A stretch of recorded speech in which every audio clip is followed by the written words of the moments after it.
সরস্বতী পুজোয় কোনটা পরবো, হলুদ না লাল? গেলে যা সরস্বতী পুজো হলুদ শাড়ি পরতে ভুলে গেলি না কি রে? হলুদটা পর, হতভাগা। নো নো নো, প্রভু তুমি লাল শাড়িটা পরো। লাল হলো ভালোবাসার প্রতীক, পিওর মহব্বত সব কিছু। চুপ কর তো, হতচ্ছাড়া একটা। আরে সরস্বতী পুজোয় হলুদ শাড়ি পরতে হয়? ও কোথা থেকে এলো ভালোবাসা নি? আর ভালোবাসার কেতে আগুন? আগে হলুদ শাড়ি পরে ঠাকুরকে ইমপ্রেস করো, জ্ঞান দিতে বুদ্ধি দি, তারপর তো প্রেম ভালোবাসা। ওরে বাবা রে, হলুদ লাল নিয়ে তো ঝগড়া লেগে গেছে। মোবাইল চুপ। শুধু সরস্বতী ঠাকুরকে ইমপ্রেস করলে হবে? ছেলেদের তো ইমপ্রেস করতে হবে। সরস্বতী পূজার দিনে তো ভ্যালেন্টাইন্স ডে পড়েছে, সে খেয়াল আছে? এই ক্যালেন্ডারগুলো কি আপদ রে বাবা? আমার ভালো পুজোর দিনে কিনা ভ্যাল উল্টানো দিয়ে ফেললো।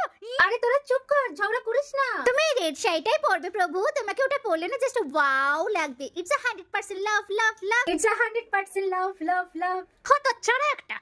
এই মেয়ে, হলুদ শাড়িটা পর। ওটা পরলে সরস্বতী ঠাকুর তোকে জ্ঞান বিদ্যা বুদ্ধি ভরে ভরে দেবে, তবে তো এই আপদগুলো তোর মাথা থেকে নামবে রে। হলুদটা পর।